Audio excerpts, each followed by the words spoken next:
नमस्कार, आप देख रहे हैं ऊर्जा ध्वनि न्यूज और मैं हूं आपके साथ हर्षिता। सिंगरौली में विदा होती बेटियां, लीलाधर मंडलोई पूर्व निदेशक भारतीय ज्ञानपीठ ने बताया कि ये संग्रह भारतीय सामाजिकता के भीतर से एक खाली कैनवास पर पहले पहल जीवन के विविध रंग भरने का संवेदनात्मक उपक्रम है।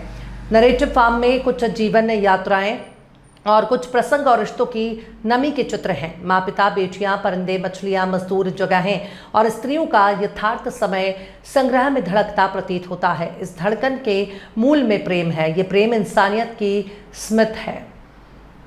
इस क्षरण काल में जबकि भाईचारा, सामूहिकता आपस में दुख सुख के मानी बदल रही हैं, तब कवि उन्हें बचाने के संघर्ष में बना रहता है। हे प्रभु, आंखों में सपने देना तो उन्हें पूर्ण करने का साहस भी देना, ताकि बोझिल पंख लिए विदा होने से बच सकूं खुद को।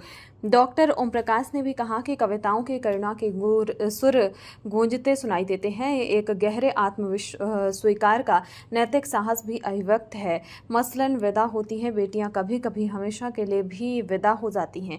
बेटियां विदाई के साथ आंगन की धूप, मंदिर की घंटियां, बचपन, आंसू, चूड़ियों और पायल के स्वर सब छोड़ जाती हैं और किसी गुमसुम उदास रात में चांद की तरह डूब भी जाती हैं। यह करुणा स्त्री जीवन के अनेक आयामों को समेटती है। इसका विस्तार अन्य सच्चाइयों में होता है। सुशांत कविता युवा पीढ़ी को संबोधित है। इसमें विस्थापन की मजबूरी को लेकर दर्द का अलग सच है। सुशांत, यह अपने घर लौटने का दौर है, काश तुमसे सीख कर लौट आए वो अभी सुशांत जिनका महानगरों में होना कोई खास मायने नहीं रखता। कविताओं में चीज़ों, ना तो भावनाओं, विचारों आदि को बचाने के लिए एक अव्यक्त हॉटिंग पुकार है। इसे हम मनुष्यता की पुकार कह सकते हैं, लेकिन यह आसान नहीं। कवि के शब्दों में सबसे कठिन है कठोर वक्त में खुद को सरल बनाए रखना। कवि संग्रह में आज के समय समाज में आज़ादी पर बढ़ते अंकुश, शब्दों के दुरुपयोग, अन्याय, विकास में वहशीपन, विचारों की दुर्दशा, झूठ का बढ़ता साम्राज्य, भूख, अकेले होते जाने का दुख,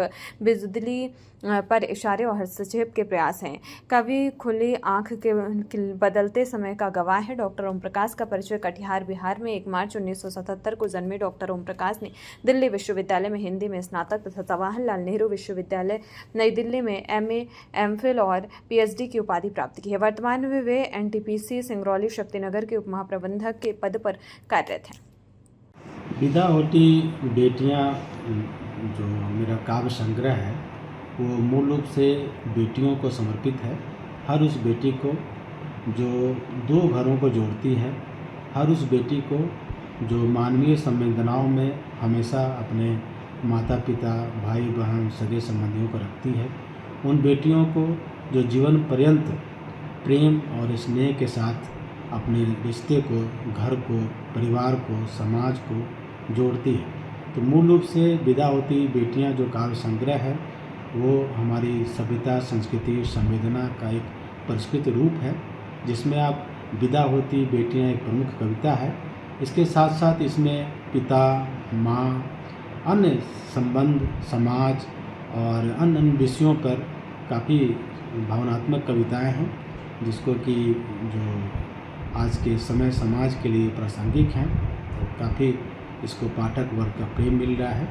ये पुस्तकें विदा होती बेटियां अपने आप में एक नया मिसाल पेश करती हैं और एक नए तरीके की पुस्तक है जो पाठकों के दिल को छूने में काफ़ी कामयाब हो रही है। हाँ, मेरा नाम डॉक्टर ओम प्रकाश है और मैं उप महाप्रबंधक मानव संसाधन राजभाषा NTPC।